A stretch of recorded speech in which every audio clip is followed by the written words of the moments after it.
ನಮಸ್ಕಾರ ಮಕ್ಕಳೇ. ಇವತ್ತು ಪಂಚತಂತ್ರ ಕಥೆಯ ಮತ್ತೊಂದು ಕಥೆಯೊಂದಿಗೆ ಬಂದಿದ್ದೇನೆ. ಕಥೆಯ ಹೆಸರು ಬೆಣ್ಣೆಯನ್ನು ತಿಂದು ಕುರುಡನಾದ ವೈಶ್ಯ. ವೈಶ್ಯ ಅಂದರೆ ವ್ಯಾಪಾರಿ.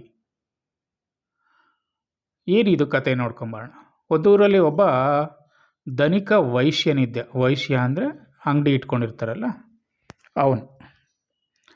ಅವನು ಬಹಳ ದುರಾಸೆ ಇರ್ತಾನೆ ಮತ್ತು ತಿಂಡಿ ಪ್ರಿಯ.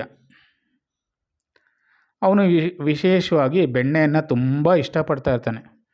ಪ್ರತಿದಿನವೂ ಮನೆಯಲ್ಲಿ ಉತ್ತಮ ಬೆಣ್ಣೆಯನ್ನು ಯಾರಿಗೂ ಕೊಡದೆ ತಾನೇ ಗುಪ್ತವಾಗಿ ತಿಂದು ಬಿಡ್ತಿದ್ದನು. ಒಂದು ದಿನ ಅವನ ಮನೆಯವರಿಗೆ ಗೊತ್ತಾದಂತೆ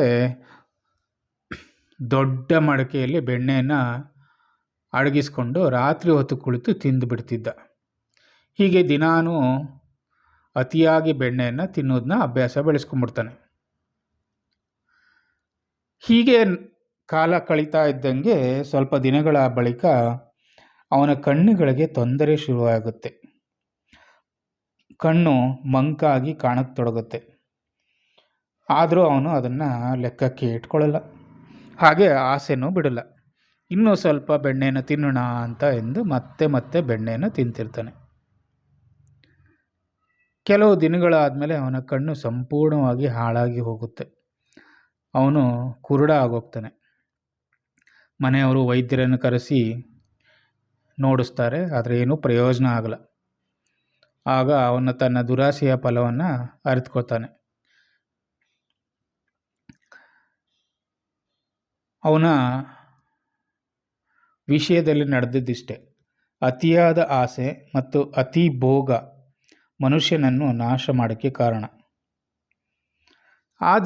ಆ ದಿನದಿಂದ ಊರಿನ ಜನರು ತಮ್ಮ ಮಕ್ಕಳಿಗೆ ಈ ಕಥೆಯನ್ನು ಹೇಳಕ್ಕೆ ಶುರು ಮಾಡ್ತಾರೆ.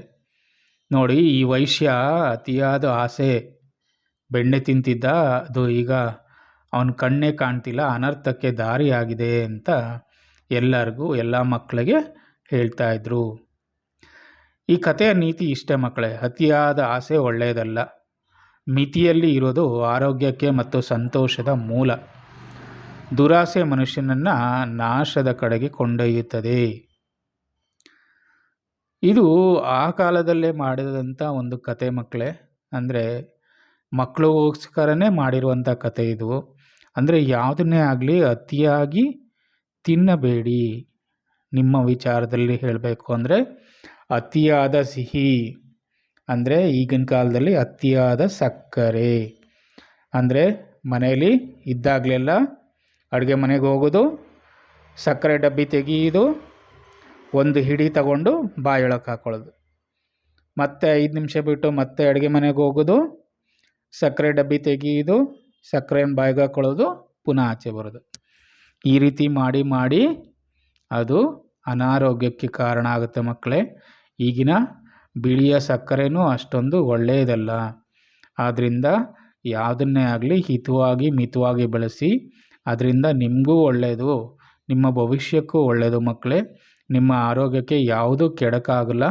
ಆದ್ದರಿಂದ ಈ ಒಂದು ಕಥೆಯನ್ನು ನೀವು ಯಾವಾಗಲೂ ಜ್ಞಾಪಕಕ್ಕಿಟ್ಕೊಳ್ಳಿ. ಅತಿಯಾಗಿ ಯಾವುದನ್ನು ಮಾಡೋಕ್ಕೆ ಹೋಗಬೇಡಿ ಮಕ್ಕಳೇ. ಅದರಿಂದ ನಿಮ್ಮ ಆರೋಗ್ಯದಲ್ಲಿ ಏರುಪೇರಾಗುತ್ತೆ. ಆದ್ದರಿಂದ ಈ ಕಥೆಯನ್ನು ಎಲ್ಲರೂ ಜ್ಞಾಪಕ ಇಟ್ಕೊಳ್ಳಿ.